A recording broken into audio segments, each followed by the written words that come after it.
The first time my father called me a fraud, we were standing in a crowded courtroom. His voice cut through the silence so violently that even the clerk stopped typing. "This woman is not my daughter," he shouted, pointing directly at me. "She's a liar, a thief, a con artist in a uniform she never deserved." I still remember the smell of old wood and burnt coffee, the cold winter air in my coat, and that moment when suddenly all eyes were on me. Then my lawyer pushed a sealed envelope over the table to the judge. Dark blue pentagon seal. The judge opened it slowly, left a few lines, and suddenly the whole room changed. He took off his glasses and said in a frighteningly calm voice, "Everyone in this courtroom will get up now."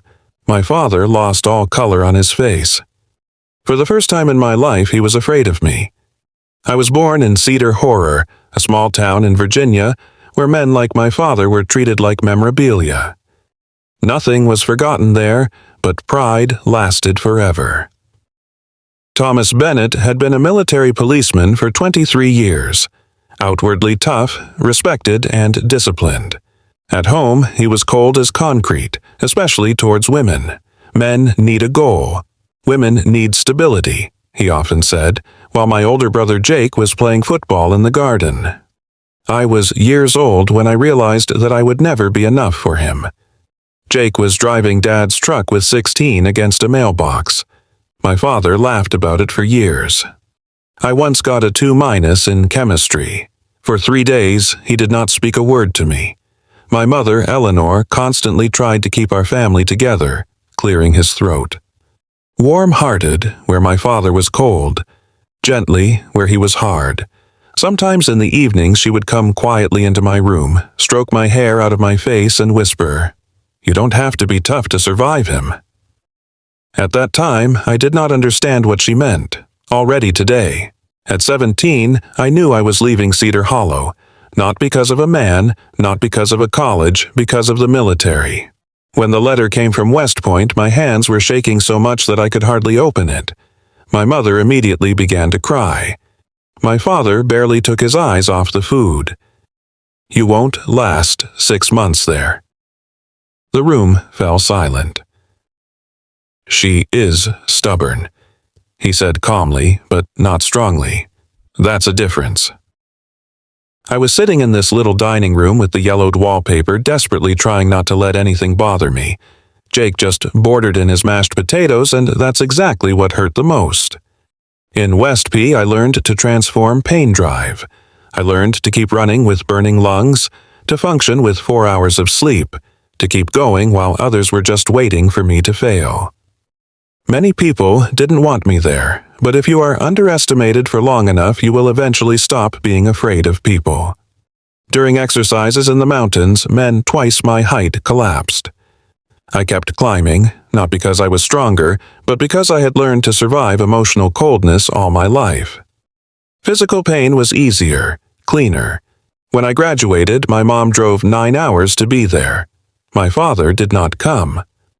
Later, I learned that he preferred to spend the weekend with friends in a fisherman's hut. I served first in Germany, later in Kuwait, and then in assignments that I was not allowed to talk about. I missed birthdays, holidays, relationships. Meanwhile, Jake was destroying his life bit by bit. Failed business, drunk driving, gambling debts, and every time my father caught him again. "This is my son," he then said proudly, as if these words would explain everything. The more successful I became, the more my father seemed to hate me. Not openly, quietly. When neighbors congratulated me on promotions, he grimaced. At the Christmas dinner, an old family friend congratulated me on the rank of major. My father took a sip of whiskey and muttered, "The military is now just politics anyway." No one said anything. My mother seemed tired, exhausted. It was then that I realized that she had spent her whole life apologizing for a man who never apologized for anything. Then she got sick. Pancreatic cancer, fast, cruel, hopeless. I took a vacation and stayed at her bedside for 6 weeks.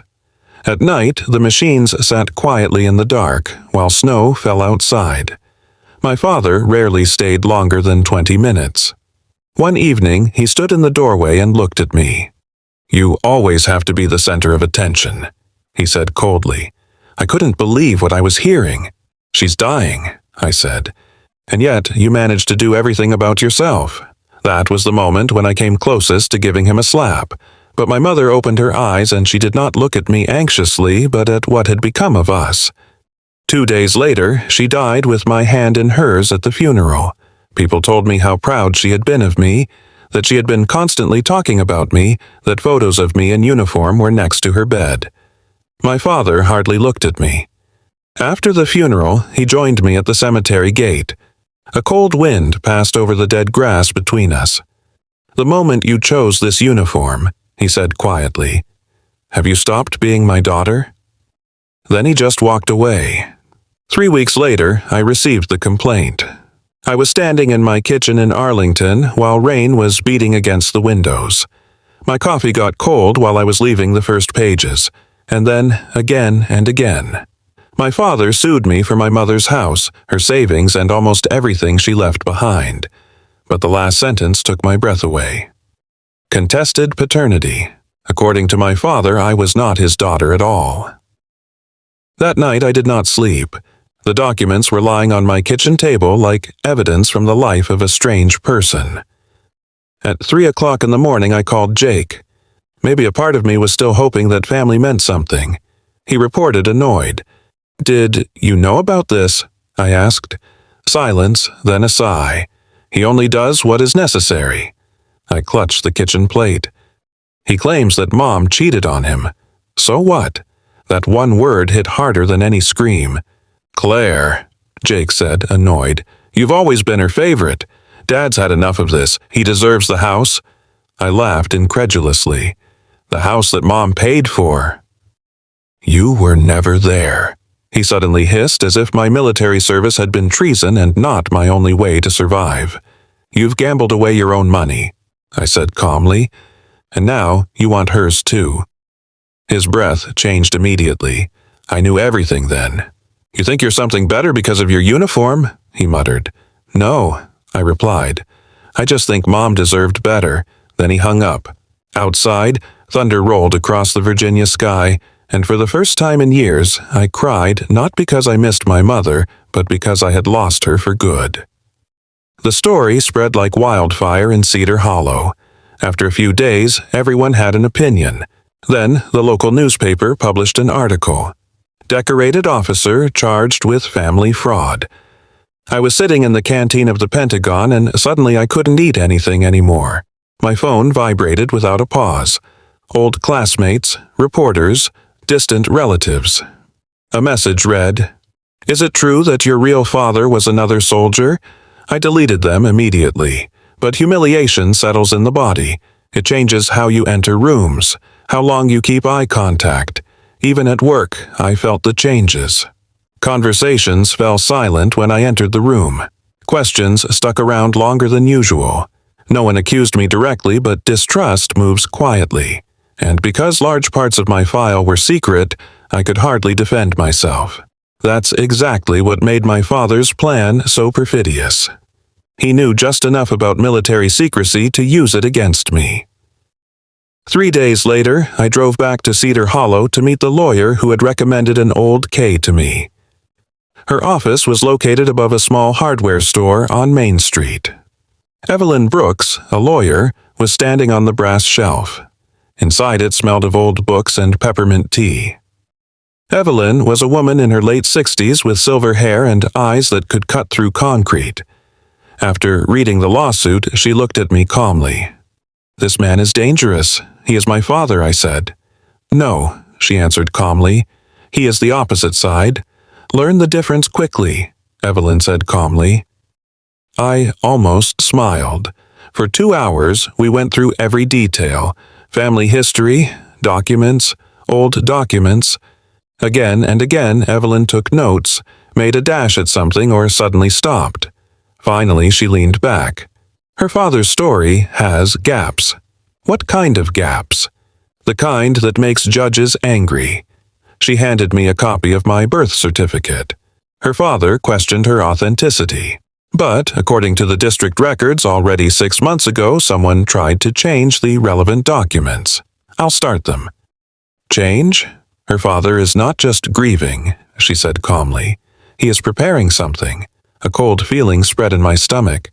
Then Evelyn took off her glasses. Tell me about your military record.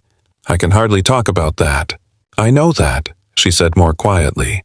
But if this becomes relevant here under federal law, surprises can destroy a case. I hesitated. For years, silence had been a reflex for me. Some operations were still secret. Whole parts of my file existed behind doors that normal people would never see. I've been abroad, I said cautiously. Diplomatic security operations. Evelyn's gaze changed slightly. What kind of operations? The kind that no one talks about publicly. There was silence between us.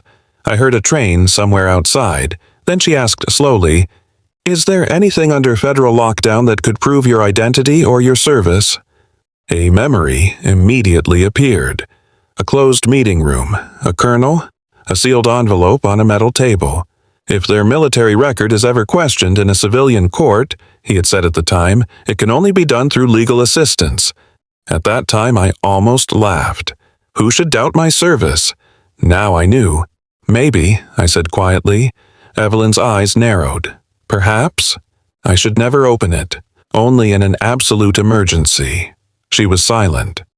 I thought of my father in the courtroom, of how he had called me a fraud, of my dying mother, of the headlines. The whisper, yes, I finally said. I guess that counts as an emergency. The same evening, I drove to a secured warehouse outside Alexandria. The sky hung gray and heavy over the road. There was snow in the air. The traffic lights were reflected on the wet asphalt like broken strips of paint. The storage box was small and freezing cold. At the very back was an old military spider full of scratches from long-gone missions. For a moment I just stared at him. So many years of my life had consisted of silence. I opened the lock. Inside were photos, awards, old uniforms, and under it a flat black document bag. My pulse immediately quickened. The seal was intact. Dark blue wax. Emblem of the Ministry of Defense. Above it a red stamp, open only by federal order. Suddenly the room felt tighter. I remembered the look of the colonel then. Some documents protect information, he had said. Others protect people. Slowly I picked up the bag, and for the first time since the lawsuit began, I realized that my father had absolutely no idea what he had triggered. The courthouse in Fairfax smelled of wet wool, old paper, and bad coffee. When Evelyn and I arrived for the hearing, reporters were already waiting in front of the entrance. The moment I got out, the cameras clicked. Major Bennett, is your military file fake? Did your mother hide her real father? Are federal investigators involved? Evelyn calmly put a hand on my arm and led me on. Don't react, she muttered. There was a strange tension in the air in the courthouse. Small family scandals usually did not meet with military secrecy. People felt that something ugly was happening here. Then I saw my father. Thomas Bennett was standing at the front in a dark suit which suddenly seemed too big for him. He had grown older, hit harder. Jake stood next to him and rented my gaze. For a brief moment I wanted to go to them, not to argue, to ask. A hurt part of me was still hoping my dad would take me aside and say that this had all gone too far, that it had been a mistake. But he looked at me like an enemy before a battle. Are you ready? Evelyn asked quietly. No. Well, she answered calmly. Honest people survive interrogations better. The hearing began with legal formalities, but there was something personal, poisonous under each sentence. My father's lawyer, Richard Vans, was slowly building up a picture of me. Manipulative daughter, ungrateful wife, officer with suspiciously incomplete files. Then he lifted up copies of my military records. Your Honor, he said smoothly, large parts of Major Bennett's alleged achievements cannot be independently verified. Supposedly, keep the word through the room. Heat crawled up my neck. We just want to clarify, he continued. whether the defendant invented or exaggerated parts of her identity for financial gain, financial advantage, as if 20 years of military service was just a complicated scam. Judge Harold Whitmore listened in silence, an elderly man with a stony face and tired eyes. During the lunch break, I took refuge in the hallway to the drinks vending machines. That's where my father found me. "You should give up," he said calmly. I turned around slowly. "What? Give Jake the house, just go. I'll start it. You are destroying my life because of money, because of family. You're saying Mom cheated on you." His jaw tightened. "This woman has been inciting the family against me for years. This woman is not your mother." Something finally broke in me. "She loved you," I whispered. "No," he hissed. "She pitied me, and suddenly I saw it. Not anger, humiliation, the deep fear of a man who had feared all his life that he had never really been respected." He came closer. "You think these orders make you important?" he asked quietly. "You're still just a girl who ran away." I wanted to answer, but then I noticed his hands. They were trembling, not from old age, from despair. And suddenly, I understood something terrible. This lawsuit was not just about money, it was about punishment. He had to destroy me because my existence reminded him of everything that he himself had never become. Back in the courtroom, Evelyn began to take apart my father's story piece by piece. Bank records showed Jake's debts. Documents proved that my mother had paid for most of the house herself. Then she presented evidence that my father had tried to access blocked district files months earlier. The judge became visibly more serious, and then Werns made a mistake. "We will call witnesses," he said, "who can confirm that the defendant regularly exaggerated her military achievements." Evelyn got up immediately. Impossible to check, for whom? W faltered. She slowly stepped closer. "The other side continues to claim that missing public documents would mean that no service exists. Because there are no complete files available," Werns replied sharply. Evelyn turned to him completely, or because some files are protected. The room became silent. Werns laughed mockingly. "Protected from a probate court." Evelyn did not answer immediately. Instead, she looked at me. That look just said one word now. My heart began to beat so hard that it hurt. Slowly, I reached into my briefcase and took out the black document holder. The moment she touched the table, the mood in the hall changed. Even Evelyn seemed surprised at how official she looked. Several spectators bent forward. W frowned. "What exactly is this?" Evelyn ignored him. "Your Honor," she said calmly, "the defense is requesting the submission of sealed federal documents regarding the protected service record of Major Claire Bennett." My father laughed softly. "Oh, this is going to be interesting." The judge held out his hand. Evelyn personally brought the envelope to the front for him. The moment Judge Whitmore saw the Pentagon seal, his attitude changed. Not dramatic, only slightly, but enough so that everyone in the hall felt it. He looked at the red release stamp for several seconds before carefully breaking the seal. The paper rustled softly. It had become so quiet in the courtroom that someone was heard coughing in the hallway outside. The judge L sighed, then the second, and suddenly his face completely changed. "Do not recognize confusion." Slowly, he took off the glasses and led a section again. My father was impatiently slipping around in his seat. "Your Honor, no reaction." Judge Whitmore read on.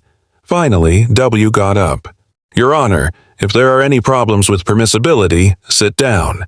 The words came out sharper, when anyone expected.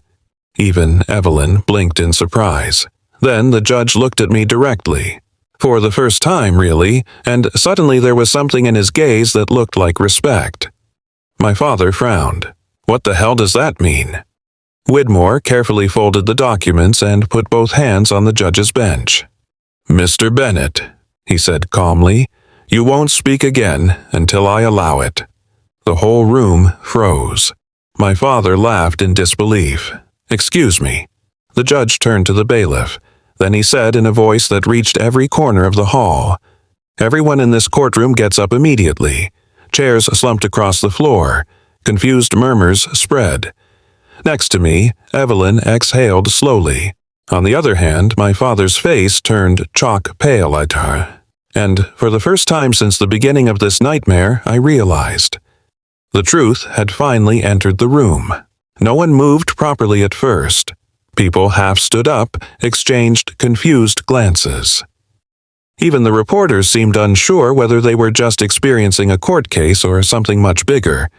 Judge Whitmore stopped, one hand on the Pentagon papers. "Close the doors," he said calmly. The heavy doors fell into the lock with a dull sound of metal. My father looked around nervously. "What is this supposed to be?" The judge ignored him. Then he looked straight at me. "Major Claire Bennett," he said. "Sure, please stop." Something changed in the room when he pronounced my rank without hesitation. Not allegedly, not claimed, recognized. My throat tightened. The judge cleared his throat. The federal documents submitted to the court confirm that parts of Major Bennett's service record are under national security classification, authorized by the Ministry of Defense.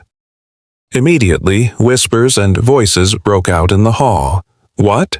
Intelligence? Oh, my God! The judge raised his hand. Slowly, calm returned. The documents also confirm that Major Bennett was involved in several authorized foreign missions in the field of diplomatic evacuation and security operations. Who jumped up? "Your Honor, I object." "You object," interrupted Whitmore sharply. He took off his glasses again, and this time there was open anger in his eyes. They have publicly accused a decorated officer of fraud without even a rudimentary understanding of the federal laws protecting military records. Wanza's face lost all color. My father seemed completely lost. Sandstorms in Kuwait. The metallic smell of blood in transport planes.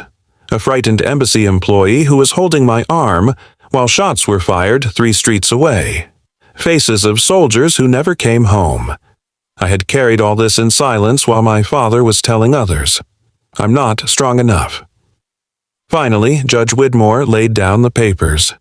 This court recognizes the service of Major Bennett as legitimate, confirmed, and protected by federal law.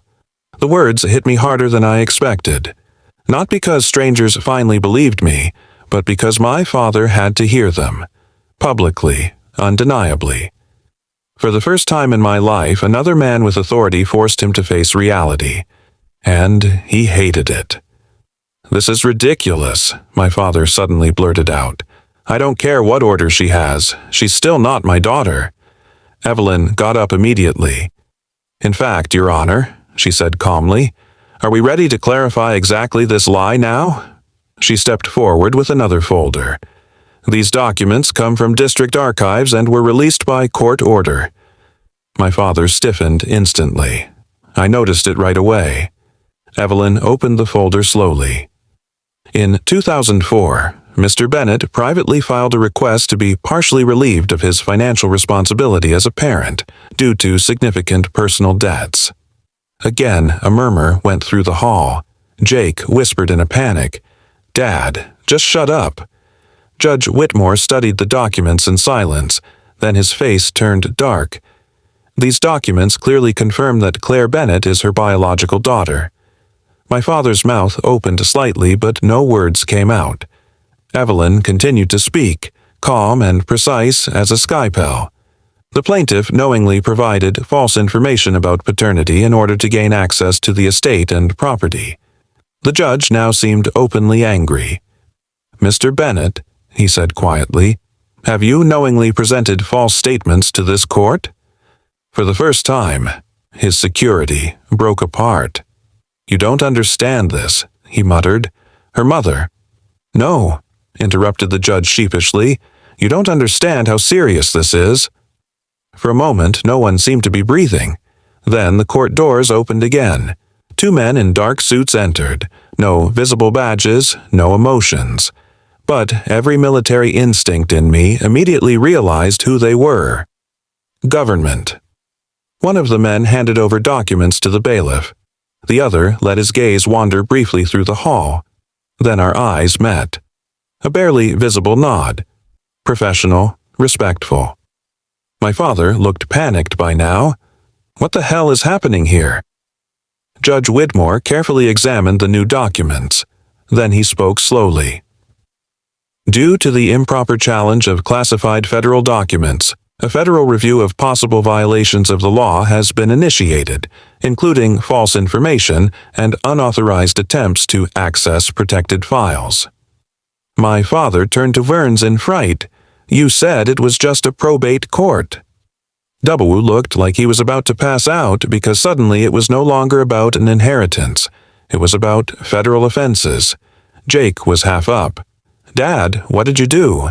I didn't do anything, my father said, but his voice sounded thin now. Old, scared. I watched him disintegrate in real time. And the strangest thing about it? I felt no triumph, only fatigue. Deep, endless fatigue. For years I had been trying to get love from a man who had never been able to love. This had exhausted something in me long ago, long before this courtroom existed. Finally, the Whitmore looked at me. Major Bennett, he said much more gently, this court owes you an apology. I swallowed hard. You owe me nothing, Your Honor. But he answered quietly. That's what we do. The honesty in his voice hit me almost harder than anything else, because respect from strangers should never feel more healing than love from one's own family. But sometimes he does just that. Suddenly, my father pointed at me again, but this time his hand was visibly shaking. She's set everyone up against me, he said weakly. Anor has always chosen her instead of her own family. Slowly, I got up before Evelyn could stop me and the whole courtroom became quiet again. For years, I had imagined how I would scream at him one day, how I would demand answers for all the wounds he had left behind. But when that moment finally came, I was strangely calm. Do you know what the saddest thing about it is? I asked quietly. My father was staring at me. You still think this is about winning? His eyes flickered briefly. You have been trying all your life to make me small so that you can feel strong, I said calmly. And even now, you cannot accept the truth. I took a step forward. You didn't lose your daughter today. The words came softly, but they struck harder than any shouting. You lost her years ago. My father looked like he had been beaten, and for the first time in my life, he had nothing more to say. The trial ended shortly after 4 a.m. Meanwhile, more reporters were waiting outside. There were transfer cars everywhere in the cold rain. The headlines were already spreading online. Decorated officers completely relieved. Federal documents destroy allegations of fraud. I should have felt relief. Instead, I felt empty. Evelyn and I left the building through a private corridor. The neon lights hummed softly over us. She stopped in front of the elevator. They did it well today. I laughed wearily. I thought several times, I'm tipping over. This is called humanity. The elevator doors opened. Before she got in, I asked, Why did you take my case in the first place? Evelyn smiled faintly. My husband was in Vietnam, she said. For 40 years he pretended that certain memories did not hurt him. Then she looked at me directly. I recognize honorable people when I meet them. The doors closed before I could answer. Outside, the cold immediately hit me in the chest. Rain and sleet mingled over the dark Virginia sky, while government officials calmly escorted me to my car. One of them stopped short, tall, gray hair, probably former military himself. You've been acting professionally, Major. Thanks. He hesitated a moment. And just so you know, he said quietly, the right people know what they did abroad, even if no one is allowed to talk about it publicly. Then he went on. I stayed in the car for a long time and watched the rain blur the lights of the courthouse. All these years full of secrets, missed holidays, funerals, friends who came home in flags, and in the end it was not the war that almost destroyed me, but my family. 3 weeks later, the judge dismissed all of my father's complaints completely, not partially, completely. The reasoning of the verdict explicitly spoke of deliberate deception and false statements. Federal investigators continued to check the fake access to protected files, but Evelyn told me that I would probably never know the results. Jake disappeared shortly after the trial. According to rumors, he fled to Florida from his debts. My father was left alone in Cedar Hollow, and suddenly people treated him differently. The respect he had built up for decades disappeared faster than anyone would have expected. People admire proud men only until they publicly destroy their own daughters, especially military daughters. In the spring, I returned to my mother's house. It was located on the outskirts of the city among old maple trees. When I opened the door, the smell hit me immediately. Lavender, old books, coffee, home. Dust danced in the golden afternoon light, while the silence slowly settled around me. No reproaches, no tension, no waiting for criticism. I walked slowly through the rooms. My mother's kitchen curtains were still hanging on the window. Her reading glasses were next to the lamp in the living room. The knitted blanket was still lying on the sofa. The grief felt different this time, softer, no longer like drowning, more like missing. Late in the evening, I found in the attic a small cedar chest under old winter coats. Inside were photos, birthday cards, and several sealed letters with my name in my mother's handwriting. With trembling hands, I opened the first one. Claw, if you're reading this, I'm probably not there anymore, and if I know your father, things have become difficult in the meantime. I had to stop reading. Outside, light rain was pattering against the skylights. Then I'll let on. Your father wasn't always cruel, but at some point, life turned his disappointments into bitterness. And bitterness is hungry. She destroys every person close to her. My vision blurred. Never confuse his inability to love with the thought that you would have been difficult to love. I wiped away my tears and let on. He was afraid of your strength because he doubted his own all his life. I never have. I pressed the letter to my chest and cried more than during the whole process. Because after months of lies, accusations, and humiliations, my mother's words had finally brought me back to myself. In the summer, I did not completely renovate the house. I kept the creaky wooden floors, the blue kitchen tiles, and the small garden where my mother planted tomatoes every spring. But I also made the house my own. Brighter walls, more open windows, more light. With a part of my savings, I also founded a small scholarship for daughters of military families in Virginia, young women who wanted to serve themselves. The first award ceremony hit me harder than expected. Seeing these girls in their freshly ironed uniforms while their nervous parents applauded made me understand something important. Cycles only end when someone decides not to continue them. My father taught me to be silent. My mother taught me perseverance. But I wanted to leave something that was bigger than mere survival. Then, one evening in October, my father came to the house. I already saw him through the window. He seemed older, smaller somehow. The proud attitude of my childhood had disappeared. He was standing on the porch with his hands in his coat pockets while a cold wind was blowing through the trees. I opened the door but stopped inside. For several seconds, no one said anything. Then he cleared his throat. CL. His voice sounded fragile, almost alien. I heard about the scholarship. I waited silently. He looked into the house. Your mother would have liked that. These words hurt more than what, because for the first time he sounded honest. But sometimes honesty comes too late. I wanted to say, he swallowed hard. I made mistakes.